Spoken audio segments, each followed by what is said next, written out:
Intel today double downgraded to underweight at JP Morgan. The CHIPS Act passes the House, which really benefits Intel, and shares are plummeting. Intel shares are down. Company posts its biggest revenue miss since 1999. So the PC market seems to be in an utter state of chaos. I actually still hung on to Intel. A mistake on my part. Absolutely horrendous. This is the worst data center result that we've seen so far in the industry, and certainly the worst that I've ever seen in Intel's. There's nothing to like here, at least in the numbers. Nothing. And in addition, it looks like they lost market share again in the data center. Likely winner, maybe AMD. Intel stock is in serious trouble, collapsing by over 40% since the start of the year. When most investors see that, they think that they're getting great value. But the truth is that Intel could be a huge value trap.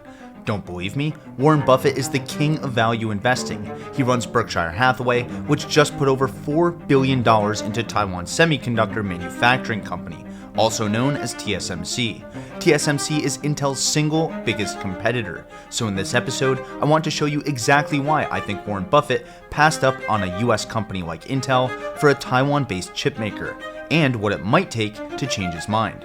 Your time is valuable, so let's get right into it.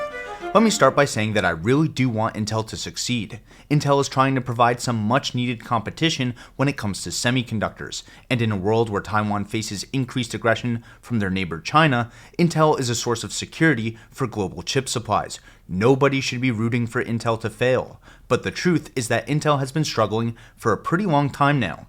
Even if you already know that, it's important to understand just how risky and aggressive their plan to catch up to other chip makers is, like TSMC and Samsung. There are a lot of moving parts to Intel's plan, but it really hinges on them being able to successfully scale 5 increasingly advanced semiconductor processing nodes in just 4 years. Normally it takes 2 years for a node. We're going to do 5 in 4 years. Are these Intel folks crazy? No, we are just torridly moving to the future. When Pat Gelsinger talks about nodes, he's talking about Intel's chip manufacturing processes. The smaller the node, the more transistors and technologies Intel can fit onto a single chip. Today's chips don't really have transistors that are 10 nanometers or 7 nanometers in length. So process names like Intel 10 and Intel 7 are more about marking big advances in chip manufacturing technology than actual transistor size. That means that over the next 4 years, Intel is planning to make 5 increasingly difficult advances in the way they manufacture chips. This is something that would normally take at least 10 years to do. If they can complete their entire plan on time and without any hiccups, their 5th and final processing node, which is called Intel 18A, would finally put them ahead of other chip makers like Samsung and TSMC. But if they run into any delays at any point in this very aggressive schedule, they'll stay behind their competition for even longer. The thing is, making advancements in their chip-making processes is exactly where Intel has been struggling the most. Remember, Intel's 10 nanometer chips were initially promised back in 2016, but they didn't come out until the middle of 2019. That delay was so bad that Apple, who was one of Intel's biggest clients at the time, ended up dropping them completely to design their own chips. Apple's M1 and M2 chips are made by TSMC now. Apple represents over 40% of Warren Buffett's entire portfolio. Berkshire Hathaway holds over $120 billion of Apple stock, so I'm sure they did their homework on both Intel and TSMC's future before investing billions into TSM stock. And speaking of stocks, this portion of the episode is brought to you by MooMoo. I know that channel sponsors are under the microscope right now. MooMoo is a free stock trading app that's owned by Futu, a NASDAQ-listed company. That means they need to comply with all SEC regulations. They're also backed by huge institutions like Tencent and Goldman Sachs. They've been around for over 10 years now, and I've been using this app myself. There are a ton of features that I really like. For example, they have a great earnings calendar. You can get to this feature by tapping on the Markets button and then clicking Today. Even better, you can get directly to the live earnings calls right from the app itself by tapping on the Live button, or you can rewatch the calls later by tapping on the video icon.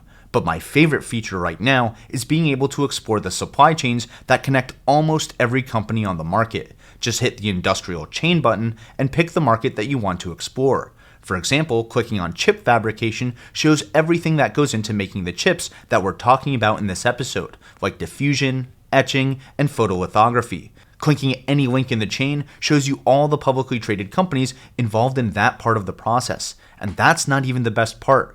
The best part is that MooMoo is giving away up to 15 free stocks, each valued up to $2,000.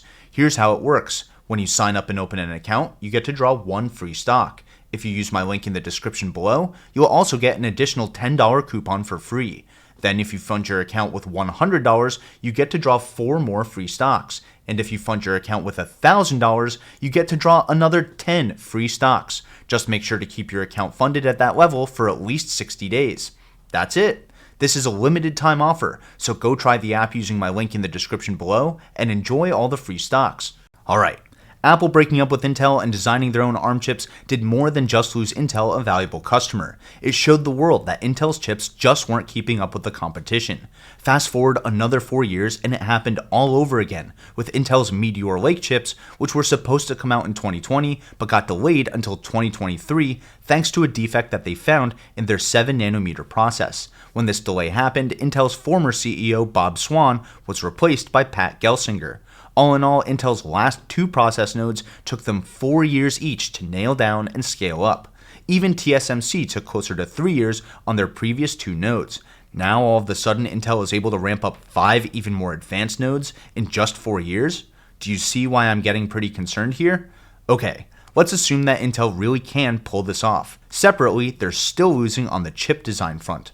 The latest Mercury research report from the beginning of November shows that Intel actually took about 1/3 of AMD's market share in both desktop and notebook processors. That's around 8% of both of those markets, so Intel really ate AMD's lunch here. The chips that Intel showed off at their latest Innovation Day are really awesome. The Intel Core i9-13900K is absolutely incredible. It crushes every other chip on a lot of important benchmarks, and it's cheaper than AMD's current chips. So why am I saying that Intel is losing on the chip design front?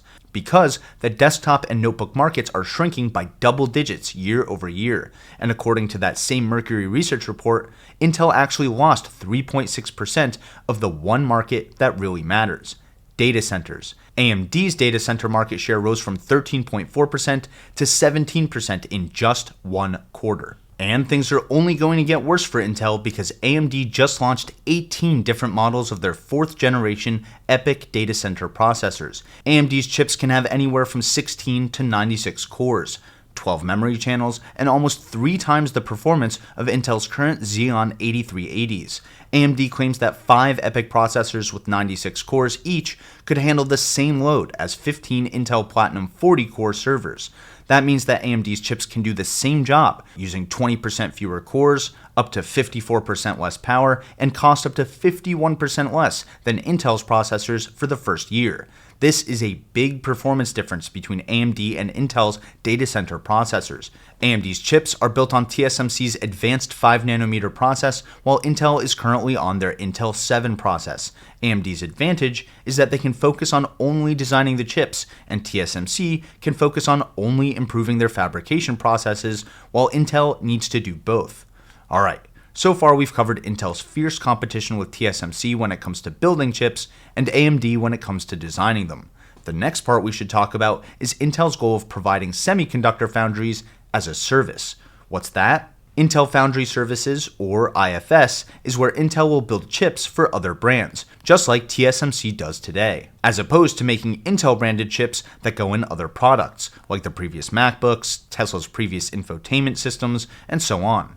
I actually think this is a very smart pivot for Intel because it could help them offset future slowdowns in the shrinking PC market. Tons of companies like AMD, Nvidia, Apple, Amazon Web Services, and Qualcomm should want some competition when it comes to who builds their chips.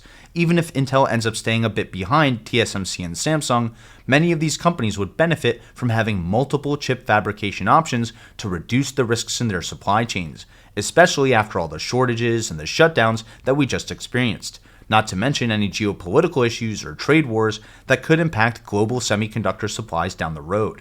According to the head of IFS, Intel wants to be the number 2 foundry in the world by the end of the decade, and they want to be leading the pack in terms of margins on these services. I'm not saying it's impossible, but let me highlight Intel's current positioning so you can see why this is actually another super aggressive goal that may not be as easy to pull off as Intel thinks. Okay, Intel wants to be the number 2 foundry service in the world by the end of the decade, and they want to lead in terms of margins. but they're currently not even in the top 10. TSMC is number 1 with a 54% market share. Samsung is number 2 with a 16% share, and UMC, which is another Taiwanese foundry, is third with a 7% global market share. The rest of the top 10 semiconductor companies have very low single-digit shares. Intel just acquired a company called Tower Semiconductor for $5.4 billion, which has a 1.3 global semiconductor market share. Even after Tower gets fully integrated into Intel's network, Intel will only be number 8 on this list. Not to mention that TSMC and Samsung aren't just Intel's biggest competitors, they're also some of Intel's suppliers. Intel has been relying on other foundries to manufacture some of their components for years now. But that's not even Intel's biggest problem. In my opinion, their biggest problem is capital. Intel is investing heavily into building chip-making facilities in New Mexico, Arizona, and Ohio. The costs of building, staffing, and operating these kinds of facilities in the United States is much higher than in Asia. For example, TSMC has a fab in Ohio with about 1,000 workers, and running that facility costs them about 50% more than running one in Taiwan. The only reason that TSMC has a fab in the United States at all is because of the risks that come with Taiwan being so close to mainland China. TSMC's founder, Morris Chang, believes that US-based chip production is, quote, a very expensive exercise in futility, end quote, because the US doesn't have the same talent pool at the same prices as in Asia.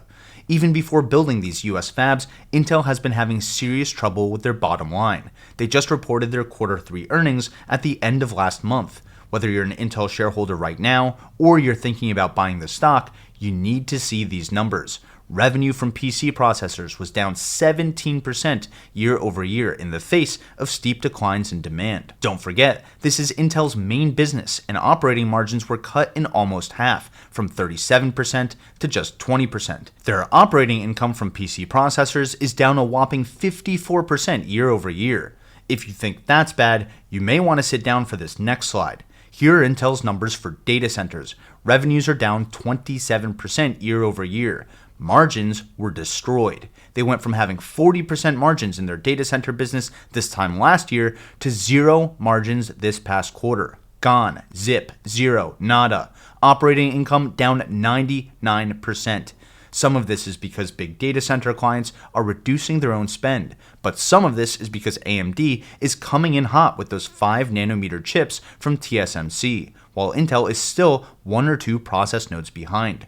Are you starting to see the depth of the hole that Intel is in yet? Let's keep going. Here's Intel's Network and Edge Computing Group. Revenues were up 14%, but operating income went down 85% as margins compressed from 26% last year to just 3% this year. Revenues going up, but margins going down means they're selling these products at steeper discounts to move them. And their Intel Foundry Services revenue itself actually went down 2% year over year, even though this should be a high growth period for this new and exciting business unit. This should be the time where big prospective customers sign on to try Intel's new service, right? Where are they? What new customers got added to the IFS pipeline this past quarter? Or is Intel just banking on build it and they will come? Overall, Intel guided down across the board for 2022. Revenue guidance went down by another $2 to $4 billion from their prior outlook. Gross margins are down over 10%, and they guided down another 1.5% from the prior outlook. Earnings per share down 63% year over year, and Intel guided down another 15%, or roughly 35 cents per share from their previous outlook. This is another ugly, ugly print. These steep demand declines across the board could force Intel to lay off thousands of people in the very near future, just like the rest of Silicon Valley. This is part of a larger effort where Intel is trying to slash operational expenses by up to $10 billion within the next 3 years. But ironically, Pat Gelsinger said that Intel's people costs were a relatively small part of their overall spending, and that Intel is more focused on its factories and its fabrication plants as places to save money. This is the climate in which Intel is also spending $20 billion to build a new chip fabrication plant in Ohio. Even with the CHIPS Act helping Intel with about $6 billion of that, it'll be many years before these investments start producing chips at scale and paying themselves off. and that's if there's enough demand for these processors in the first place, which I'm not totally convinced there will be, at least on the consumer PC side of things. And on the data center side, I just showed you that Intel is losing a lot of ground to AMD each year. That's why I'm saying Intel has a capital problem, and their aggressive plans require a lot of capital. By the way, Intel's competition isn't exactly standing still on the manufacturing side of things. Samsung plans to invest up to $200 billion on new US fabrication plants over the next 20 years. And TSMC plans to spend $100 billion in just the next 3. Their competition is spending money like crazy, so we'll see if Intel's crazy plans are enough to catch up, even if they can pull them off with 0 hiccups or delays. If Intel really can execute on 10 years worth of process advancements in just 4 years and catch up to TSMC and Samsung, I think it'll be the single biggest comeback in semiconductor history. I would love to see that happen, but I'm not ready to invest in that kind of comeback story just yet. And apparently, neither is Warren Buffett. But there's one company that could end up crushing Intel in almost every market, and if you want to know how, check out this episode next. And if you feel I've earned it, consider hitting the like button and subscribing to the channel. That lets me know to share more research like this. Either way, thanks for watching, and until next time, this is ticker symbol U. My name is Alex, reminding you that the best investment you can make is in you.